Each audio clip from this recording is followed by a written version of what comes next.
Hola, hola, ¿cómo están? Bienvenidos a Crecer, este es su podcast.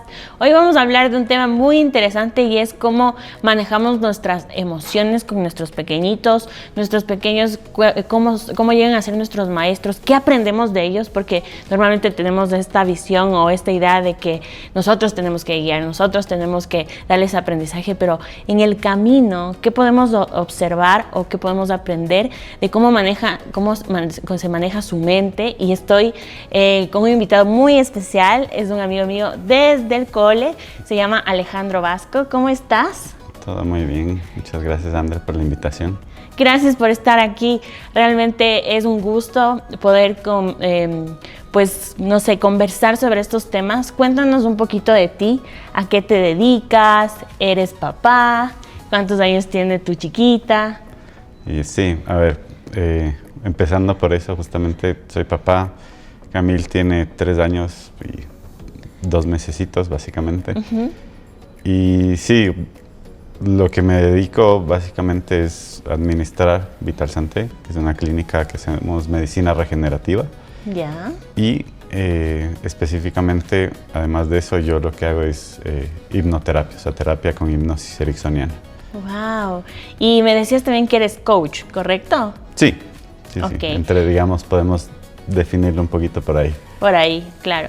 O sea, el tema aquí es que yo he visto muchísimo trabajo del Ale y lo que queremos un poco es desmenuzar cómo manejar un poco el tema de entender a nuestros pequeños, ¿ya? Entonces yo tenía muchas preguntas para el Ale y quiero empezar, estábamos hablando fuera de cámaras justamente esto de cómo el niño percibe el mundo, porque a veces nos olvidamos de que ellos perciben tan diferente a nosotros y en esto de la crianza nosotros queremos como, a ver, si es A, tú hazlo A, si es B, sí, hazlo B y nos olvidamos o no sabemos por desconocimiento de cómo ellos perciben el mundo. ¿Me puedes contar un poquito sobre esto? Sí, a ver, como justamente te estaba comentando, quitando un poco cierta información que ya viene genéticamente, epigenética, todo este tipo de cosas, o ciertos rasgos como que ya nacen de personalidad los niños, son como una hoja en blanco. Lo que te decía es como ellos miran el mundo como estar sobre una torre que puedes ver 360 grados alrededor. O sea, ellos pueden observar todo. Nosotros, digamos como que cuando les vamos guiando, vamos pues cerrando un poquito más de esa visión que... Porque tenemos programas, ideas. Exactamente, ya tenemos cosas que por experiencia o por misma crianza pues fuimos adoptando. ¿Qué es lo que, digamos, podríamos aprovechar? Es justamente esa posibilidad de ver 360 y, digamos, incentivarla más, no cerrarlo, sino preguntar un poco más, ¿no? O sea, no es tanto como, esto es así, sino como, ¿tú qué crees? Esa es como una herramienta, la pregunta, que al final, en el tema de coaching y todo este tipo de cosas, la pregunta es mucho más poderosa porque saca más cosas que una respuesta cerrada, ¿no? Y con lo que dices me parece muy interesante porque yo manejo mucho en el tema de asesoría de sueño infantil cuando ellos son más grandecitos, porque me dicen, mi problema es que le digo, ya es hora de dormir y ya recibo una respuesta y es, ¿no? Entonces les digo, ¿saben qué? Ya no digan que ya es hora de dormir, sino pregunten. Entonces, las preguntas son poderosas porque el cerebro siempre va a buscar una respuesta, o sea, es como innato, ¿no es cierto? Entonces les digo, ¿saben qué? Pregúntele, ya es de noche, ¿qué se hace de noche? O, ¿qué prefieres? ¿Esta pijama o esta pijama? Entonces, ellos automáticamente solo van a escoger algo. Entonces, y eso es muy importante hacerlo en general, porque nosotros pensamos que por default nos van a decir, sí, mamita, ya me voy a dormir, o sí, ya voy a comer la sopa, así. Entonces, también en las preguntas hacemos que ellos racionalicen de una manera más creativa, digamos, la recomendación que le estamos dando, ¿no? Y ellos funcionan mejor haciéndoles preguntas. Sí, además también a veces cometemos el error, ¿no? Como de ponernos en este tema de soy superior, digámoslo así, y te ordeno. cuando en realidad es más como el tema del liderazgo. Obviamente hay momentos que sí es como no Claro, y no, disciplina. o esto y esto, disciplina, pero justamente el tema de irse a dormir a veces es como que, no sé si, bueno, los hombres en general o no sé qué actividades suelen hacer las mujeres, digamos, en la adolescencia o preadolescencia de, no sé, de videojuegos, ¿no es cierto? Entonces el niño está ahí en el videojuego y llega la mamá o el papá y dice, ya, es hora de dormir. Es como, o sea, me estás quitando algo que yo estoy haciendo para luego, o sea, para hacer algo que no estaba en mis planes, yo no quiero. O sea, imagínate que tú tienes un plan estructurado de tu día y llega alguien y simplemente lo cambia. Exacto. Te frustra, te genera un montón de cosas. Y claro, de una forma quizá mejor sería como, bueno, ¿qué quieres hacer antes de dormir? Prever, o sea, Ajá, es como... la predictibilidad también es una herramienta muy importante porque no en todo me he dado cuenta, porque a veces sí es como que, verás, ya exageramos, ¿no? O sea, una cosa es prever, decirles, bueno, en 10 minutos, porfa, tienen su juego y después vamos a dormir. Eso les da mucha seguridad. Incluso igual con los más grandecitos, por ejemplo, que suena una alarma, ya saben más o menos qué es lo que tiene que pasar, que también va por un lado el condicionamiento, pero a veces caemos mucho en decir qué va a pasar. No sé si te ha pasado, pero a mí me ha pasado que ya les estreso demasiado porque les digo, verán, vamos a hacer esto, y se han acostumbrado a preguntarme, ¿pero qué va a pasar? Y después, ¿qué vamos a hacer? O sea, y entonces generan ya una, como ansiedad. Entonces digo, ¿saben qué? Fluyan ya, tranquilos. Porque creo que todo extremo es malo también, pero generar una predictibilidad sí les da seguridad, sí les da seguridad. Y quería preguntarte justamente, ¿cuál sería la diferencia entre liderar y ordenar? Creo que radica mucho en como el límite. Ya. O sea, el tema un poco creo que va en las etapas, ¿no? Es como, es como en una empresa, ¿ya? En una empresa tú tienes personas que apenas están aprendiendo, ¿no es cierto? Entonces, si apenas está aprendiendo, pues tienes que decirle exactamente cómo tiene que hacerlo. Como paso a paso. Ajá, paso a paso. Luego que ya sabe cómo hacerlo, ¿qué es lo que haces? Como supervisas. O sea, a ver si está haciendo bien las órdenes que, digamos, tú le indicaste antes. Luego, cuando ya adquiere herramientas, habilidades, todo eso, ya es como... solo le dices. Solo le dices como, necesitamos de esto o esto, ya. Entonces, ya no supervisas tanto porque ya sabes que lo hace bien. Y luego de eso es como un tema de cómo harías esto mejor, o tenemos que hacer esto. Entonces, ya viene de acuerdo a las habilidades, ¿no? Es como un niño que apenas está dejando el pañal, no le vas a decir, bueno, ya dejaste el pañal, entonces límpiate y o anda al baño. Ya, ¿entiendes? Exacto. Entonces, justamente depende de las habilidades, del desarrollo que esté teniendo, para ahí poder saber cuándo liderar y cuándo ordenar. También delegar, ¿no? Porque a veces hay cosas que delegas.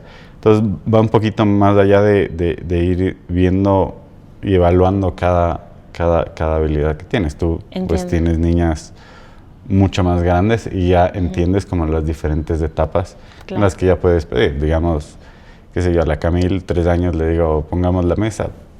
Ya lo sabe hacer, ¿me entiendes? Pero, qué sé yo, no le puedo pedir, no sé, pasar los platos. ¿Por qué? Porque se le puede caer o alguna cosa así. O sea, el plato ya lleno. Exacto. Entonces es más o menos así. Es como saber sus habilidades, como no saltarse pasos, ¿no?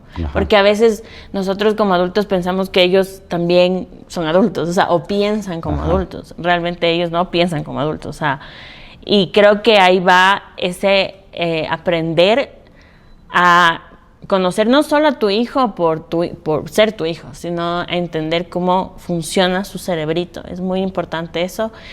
¿Y qué es lo que tú, por ejemplo, yo aquí quiero como ahondar un poco en tu paternidad propia? ¿Qué es lo que más has aprendido, o una de las lecciones que más has aprendido como padre de Camille?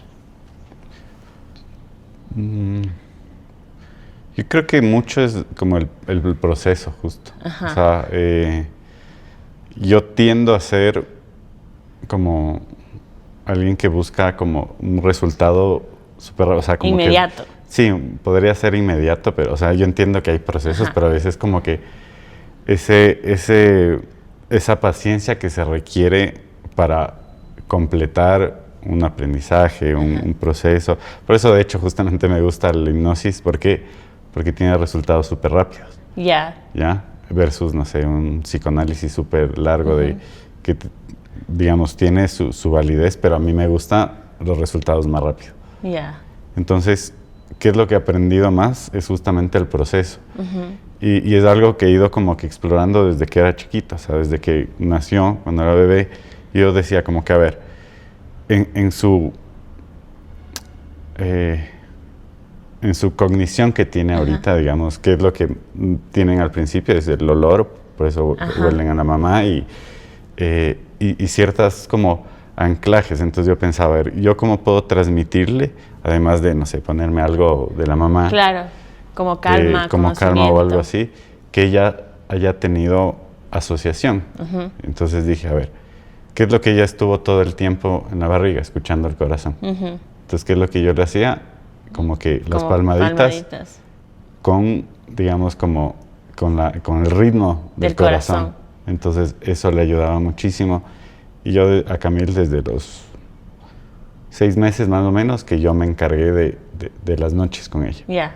Entonces, como que yo fui aprendiendo y entendiendo un montón de cosas. Entonces, en hipnosis hay algo que se llama sembrar. Entonces, la siembra es súper importante porque como un árbol. Tú siembras y luego va saliendo la plantita y esto, y luego cosechas los frutos. Entonces, yo he ido sembrando cosas en Camille que he ido utilizando, que voy a utilizar en el futuro. No sé, por ejemplo, hablarle claro, por ejemplo. Sí, claro, hablarle claro para estimular su lenguaje. Y sobre todo había cosas, por ejemplo, ella, los animalitos. Entonces yo le ponía a encontrar animales. ¿Dónde está el perro? Entonces yo le decía, eres muy bueno encontrando cosas. Entonces esa orden o ese programa lo utilizo en algunas cosas. Claro. ¿Ya? Por ejemplo, cuando está así como un poco desbordada, es como, acuérdate que tú eres muy buena encontrando las cosas. Tú puedes encontrar qué es lo que estás sintiendo. Entonces, solo esa siembra de es buena encontrando cosas le va a servir para muchas cosas en muchas etapas. Claro, claro. Entonces, eso es como que lo que he aprendido, como es un proceso, o sea, es un proceso, y el proceso de crianza pues es un proceso larguísimo. Incluso nosotros seguimos en crianza. Claro, obvio. Por eso esto es criarse, o sea, porque al mismo tiempo que hablamos de criar a nuestros hijos, sí es verdad que nos criamos a nosotros mismos, o vemos cosas gracias a ellos que nos ha faltado, ciertas heridas que no sabíamos que teníamos, y claro, tú dices procesos, eso es lo que como que te has aprendido en el proceso de ser padre. Y cuéntame un poquito esto de la hipnosis, porque mucha gente puede decir, pero a ver, ¿cómo? Tú me haces así, me desmayo. Pero ¿qué es hipnosis? Y puedes aplicarlo desde temprana edad. ¿Cómo lo haces? O sea, digamos, yo quiero una hipnosis contigo. ¿Qué es lo que tú haces? ¿Cómo es?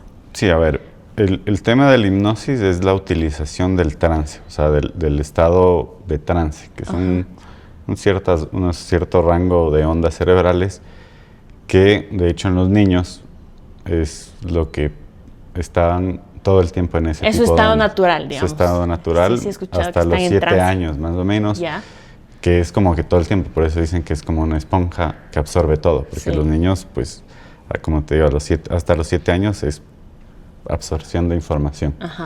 ¿Por qué? Porque están en ese estado. Entonces, es básicamente la utilización de ese estado natural para acceder a recursos subconscientes que todos tenemos adentro.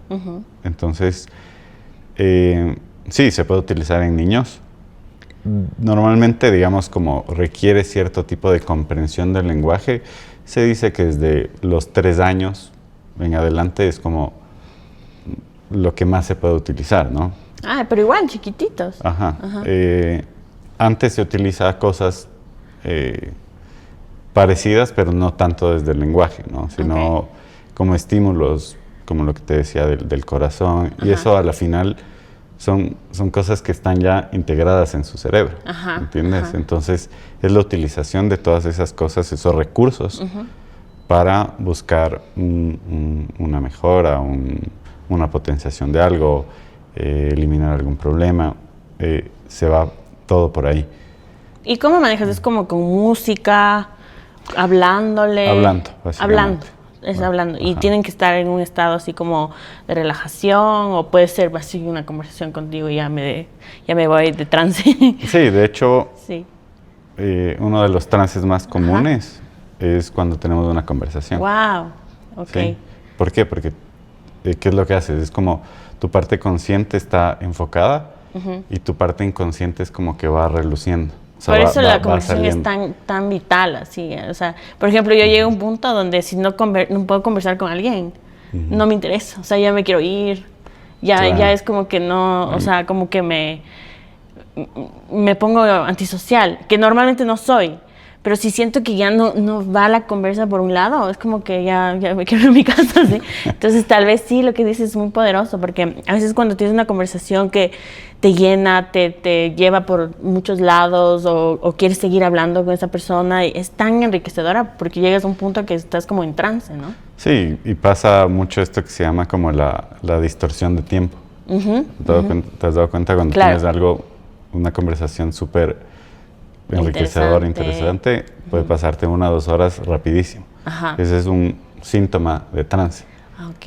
Entonces, claro, la hipnosis no es solo lo que se ve en los shows de Claro. que llego y duermo, y sé que eso es un poco más como un enfoque clásico Ya. y también mucho de show, ¿no? Ajá. Pero la hipnosis conversacional es súper poderosa. Ok. Entonces, en los niños se puede utilizar herramientas, como te digo, esto de la siembra. ¿Qué hacemos el inconscientemente? Porque ahora que Sí. tú me decías del corazón, todas las mamás, todos los papás, sin querer hacemos porque una mamá me decía, chistosa, me decía, yo no sé por qué hago shh, shh, shh, shh", y todas las mamás en algún punto, yo un poco ya tenía conciencia de que esto sí funcionaba al principio por el tema del sonido del vientre. Incluso yo les digo a mis mamás cuando ya tienen hijos de 2 años y que siguen shh, shh, les digo, ¿qué te parece si le hablamos? ¿Qué te parece si conversamos, si le decimos? Porque ya el shh, ya se olvidaron, o sea, ya ese sonido sí simula un poco, por eso lo hacemos. Como que esta casita Sí, intrauterinamente y también las palmaditas. ¿Por qué lo hacemos? O sea, es decir, tú lo acabas de decir, o sea, simula el corazón, simula estos sonidos de adentro, pero llega un punto donde hay que hablar, o sea, hay que comunicar. Entonces yo ya te digo, más grandecitos les digo, deja de hacer shh. O sea, ya es hora de comunicar, es hora de decir, vamos a dormir, cerremos los ojitos, ya es de noche. Y a veces sin querer sembramos cosas, porque todo el tiempo está funcionando, ¿sí o qué? Entonces la idea es como concientizar qué es lo que estás sembrando en tus hijos. Exacto, Ajá. justo eso es lo que iba a decir. O sea, querramos o no, todo el tiempo estamos sembrando. Entonces, elige qué estás sembrando. Exacto. Ese es como que el canal poderoso, ¿no? O sea, como que tomar conciencia de... Porque a veces también ampliamos mucho la idea de es que se porta mal. Y a mí me han dicho, es que se porta mal, o sea, que ya. Y le digo, ¿qué es portarse mal? ¿No es cierto? O sea, como que ir desmenuzando, ¿qué es portarse mal? ¿Qué es portarse bien? Para ti, ¿qué es mal? ¿Qué es bien? ¿Qué es lo que esperas de tus pequeños? Y siempre llega un punto donde el problema eres tú.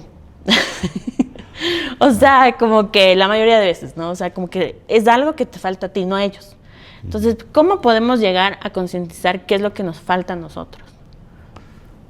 A ver, ahí es un tema bastante profundo, ¿no? Ajá. Porque es como un cuestionarse, y los niños tienden a hacer eso, ¿no? A Sí. hacer que te cuestionen un montón de cosas. Claro. ¿Por qué? Porque revelan mucho de lo que podríamos llamar como tu sombra, ¿no? O sea, todas aquellas cosas que tratas de ocultar.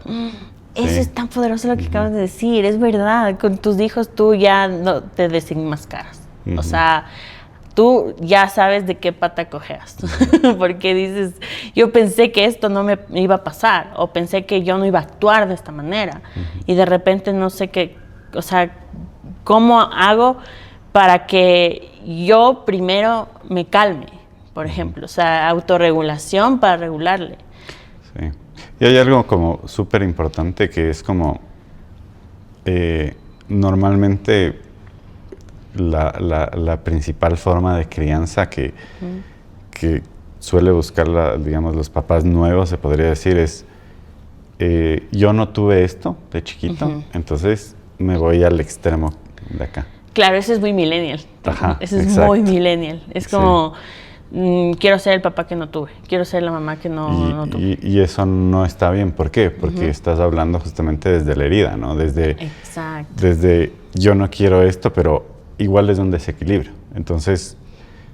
llega a ser un extremo. Ajá, o sea, tuviste un extremo, que puede que no sea un extremo, pero tú si te vas a un extremo, igual creas un desequilibrio y tu hijo va a tener que luego intentar equilibrar. Y si es que no equilibra, pues la siguiente generación y así. Entonces, siempre es como vernos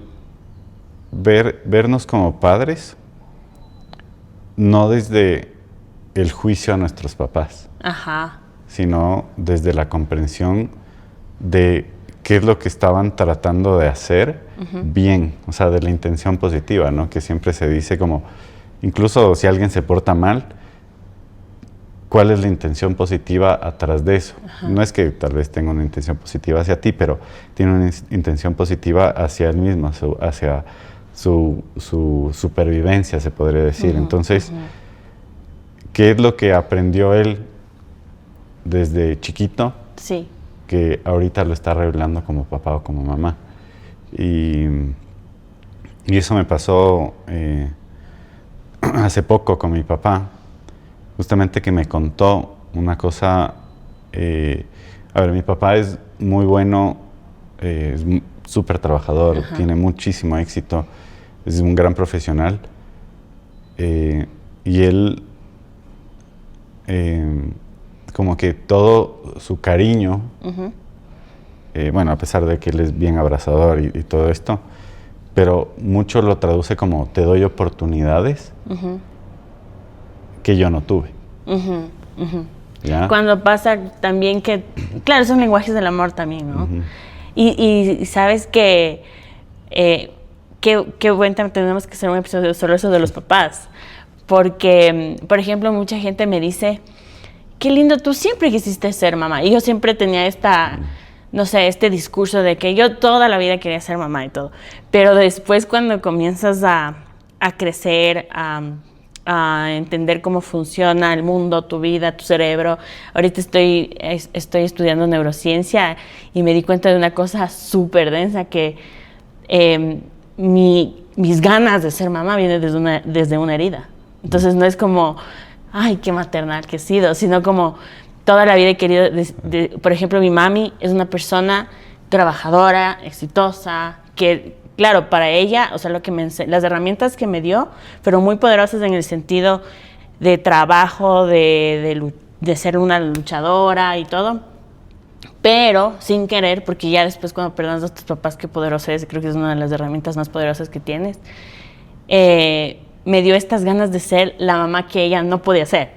O sea, como que, ay, la mamita así como que se quedaba en la casa y cocinaba y esas cosas que yo, en cambio, tenía unas ganas así de ser esa mamá. Pero, claro, yo pensé que así nací, pero realmente vino desde una herida. Entonces, claro, muchas veces me dicen, pero tú siempre quisiste ser mamá. Le digo, pero viene desde una herida. O sea, no es como que, ay, qué bestia, cómo nací con ese don. No, viene desde una herida. Y ahora en mi tercer embarazo, ya no es estas ganas de ser esa mamá por la herida, sino es una otra cosmovisión. Es como, wow, voy a tener mi maternidad tan consciente que incluye esta aceptación de mi mamá. Integra, sí. Y es poderosísimo, porque ya no esperas de ti misma también como esa perfección. O ya no quieres criar desde lo que te faltó, justamente. Ajá. Sí, es una cosa justamente que le digo mucho a la Lichi, de que ella es, o sea, es una excelente mamá. O sea, es súper buena.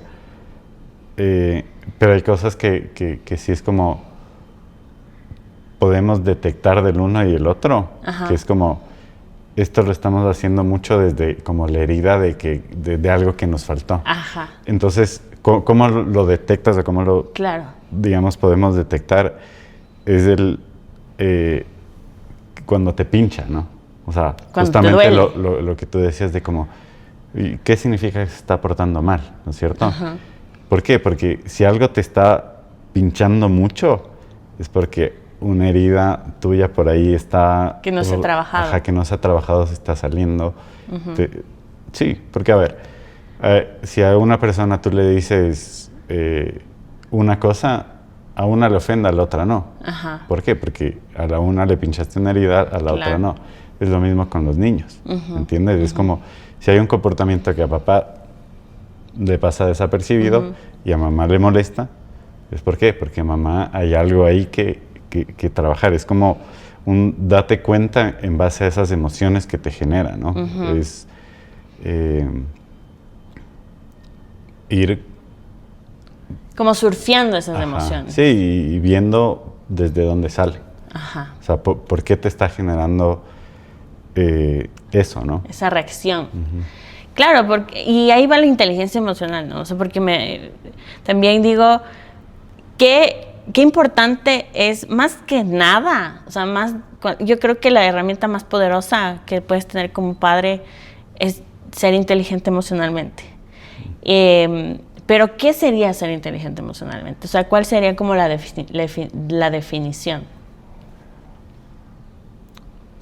Pues, como yo lo pondría, es entender y explorar las emociones que estás sintiendo. No se trata de no sentir. Exacto. De, digamos, no enojarse, no ponerse triste, no frustrarse, no. Simplemente es, ya lo viviste, pasó la emoción, entiéndela, tradúcela. Básicamente, lo que haces con los niños cuando están desbordados, hazlo contigo, ¿me entiendes? Es como, a ver, me pasó esto, ¿por qué? Porque estás sintiendo esto. ¿Por qué estás viviendo esto? ¿Qué te trae? ¿Sí? Hay una herramienta súper poderosa que yo trabajo que es justamente la emoción. La emoción no es presente. O sea, a ver, nuestra mente es atemporal. O sea, pasado, presente, futuro, eso no existe en la mente. Todo es como una misma cosa. Entonces, esa emoción que tú sientes ahora está conectada a un evento del pasado, ¿no es cierto? Claro, y entonces, es como volver a vivirlo. Ajá, entonces tú puedes aprovechar esa emoción e ir y que ella te conduzca, ¿sí? Es como un hilito, ¿no? Entonces, ese hilo tú lo coges y ves a dónde te lleva y trabajas en el origen, se podría decir. Entonces, trabajar en el origen es entender la emoción por completo. No solo entender, a ver, estoy con rabia, ya. Sí, me enoja esto. Entonces, quedarse en el me enoja esta cosa es como un poco superficial, ¿no? Sino como, ¿por qué me enoja esto? O sea, ¿desde dónde viene el enojo a esta cosa? ¿Y qué puedo hacer con esto? Sí, porque solo decir, mira, es como la típica persona que dice, no, yo soy así y a mí me enoja esto, o esto, y ya está. Pero, o sea, sí, comunica sus emociones, comunica lo que no le gusta, lo que le gusta, pero si se queda hasta ahí, no estás explorando por completo. Claro. Y a mí me pasaba eso con mi primera nena, con Isabela. No quería ser una mamá que se enoje, no quería ser una mamá que grite. Entonces, cuando ella es muy tranquila, o sea, realmente episodios así densos ha sido porque ella es como muy estructurada incluso. En cambio, con la Ariana yo aprendí, porque ella es una persona que en cambio, si no se calma, no se va a calmar. O sea, hasta que tú le acompañes 2 horas y ahí como que comienza a calmarse y ya te ve como que tú estás más calmada a pesar del chillido que está haciendo. Y ahí como dice, ok, ya no tiene sentido porque mi mamá está aquí acompañándome, pase lo que pase. Y se comienza a autorregular. Pero con ella yo he aprendido que le digo, o sea, sí le digo como, lo que estás haciendo me está enojando tanto, o sea, y con Isabela yo no hacía eso, o sea, no le decía, es como que solo tapaba. Y con la Ariana le digo, estoy enojada, tengo sed, tengo esta frustración, no me gusta cómo me hablas, hey, no me hables así, o sea, es como liberador y al mismo tiempo de verdad que funciona rápido, porque a veces no queremos o nos olvidamos de expresar a nuestros hijos como le expresaríamos a un adulto, o sea, como si un adulto viene y me grita, claro, le digo, oye, ¿qué pasa? O sea, no me grites, ¿qué te pasa? En cambio, no sé por qué a nuestros hijos como que queremos irnos por otro lado, toma esto, o distraerles o algo así, en vez de comunicar que no está bien las cosas o no me grites, yo no tengo por qué aceptar que tú me estés gritando, me estoy enojando, esto me pone triste. Incluso yo evitaba llorar, imagínate, que me vean llorar. Uy, o sea, me daba una, no sé si vergüenza o no quería que me vean llorar. O sea, no podía y me iba así.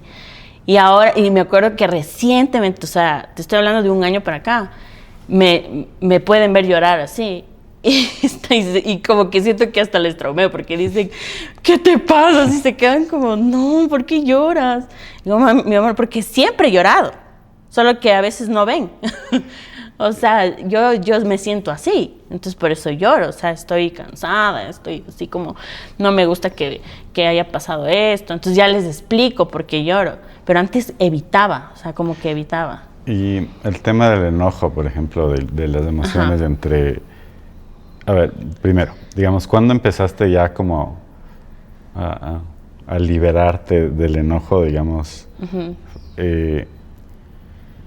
Pregunto por qué, porque sí, hay algo bien interesante que también en el embarazo, bueno, justo ahorita que dices que estás estudiando lo de neurociencia y todo esto de cosas, la información, o sea, lo que pasa en el embarazo, se transmite muchísimo al bebé. Claro. Entonces, obviamente, si es que, por ejemplo, durante el embarazo, justo como evitabas el enojarte o digamos, ocultar tus emociones, esa información, pues, pasa a la panza. Claro.